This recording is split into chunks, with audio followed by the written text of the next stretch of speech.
Hello everyone, আমি মঞ্জু। আমার নতুন একটা ভিডিওতে অনেক ভালোবাসা তোমাদেরকে। খুশি তো পৌলমি, আমি নতুন জামা পরেছি। আমি কালীঘাট যাচ্ছি পুজো দিতে তোমার জন্যে, পৌলমির জন্যে। পৌলমি স্নান হয়ে গেছে, সকাল সকাল সবার স্নান হয়ে গেছে। চলো যাই আমরা। এটা হচ্ছে পৌলমীকে যেদিন মুখে ভাত দিলাম সেই দিনের ভিডিও তো শেয়ার করা হয়নি, তো ভাবলাম ছোট্ট করে শেয়ার করে দিই যেটুকু আছে আমার কাছে। তো পৌলমীকে নতুন জামা পরিয়ে চান করিয়ে রেডি হয়ে গেছি, আমিও রেডি হয়ে গেছি।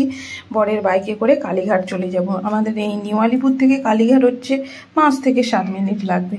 রবিবার দিন ছিল, আমরা বলতে বলতে কালীঘাটে এসেও গেছি। আর প্রচণ্ড ভিড় ছিল, হাজার হাজার ভিড় ছিল।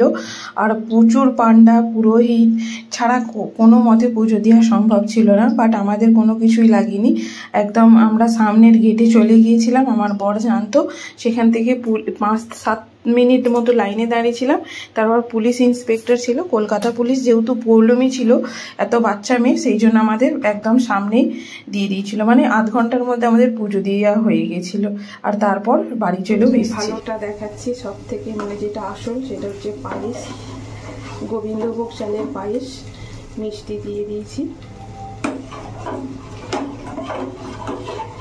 পায়েস হচ্ছে এখানে। আর এখানে 5 রকম ভাজা আছে, যেমন হচ্ছে আলু ভাজা আছে, এর তলায় পটল ভাজা আছে, আর ঢেঁড়স ভাজা, 3টে ভাজা আছে এখানে। আর এখানে হচ্ছে যে আমরা চাটনি আছে, তারপর মাছের ঝাল আছে, এই যে মাছের ঝাল আছে। আর এই ছাড়া এই যে মুড়ো দেবো, সেই জন্য এই যে পুরো একটা গোটা মুড়ো। আর এই যে চিংড়ি মাছ আছে, চিংড়ি মাছটাও ভাজা দেবো। আর শাক ভেজেছি, সেটাই ভাত হয়ে গেছে, ভাতের তলায় শাক ভাজা আছে, কলমির শাক ভাজা। তো কলমির শাক ভাজা, ঢেঁড়স ভাজা, আলু ভাজা, পটল ভাজা, 4টে ভাজা। আর এই মাছ দিয়ে দেবো, 5টা ভাজা হয়ে যাবে। মাছের ঝাল, আমের চাটনি, পায়েস, মিষ্টি এনেছে। আর এটা হচ্ছে ফুলকপি আলুর তরকারি, সবই নিরামিষ। শুধু মাছটা তো দিতে হয়, জন্মদিনের শুভ, যে কোনো শুভ কাজে, তো সেই জন্য।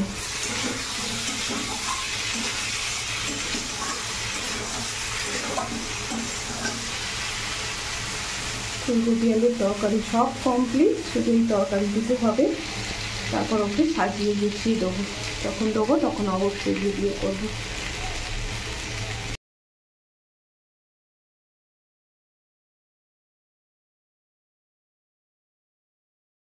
বেশি ভিডিও করতে পারিনি, কারণ প্রচণ্ড পরিমাণে গরম ছিল। তারপর পৌলমি, তারপর সমস্ত কিছু রান্না বান্না এক হাতে সামাল দিতে হচ্ছিল, সেই জন্য।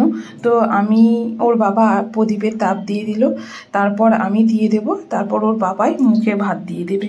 সমস্ত রকম রান্না বান্না তোমাদেরকে তো বললাম।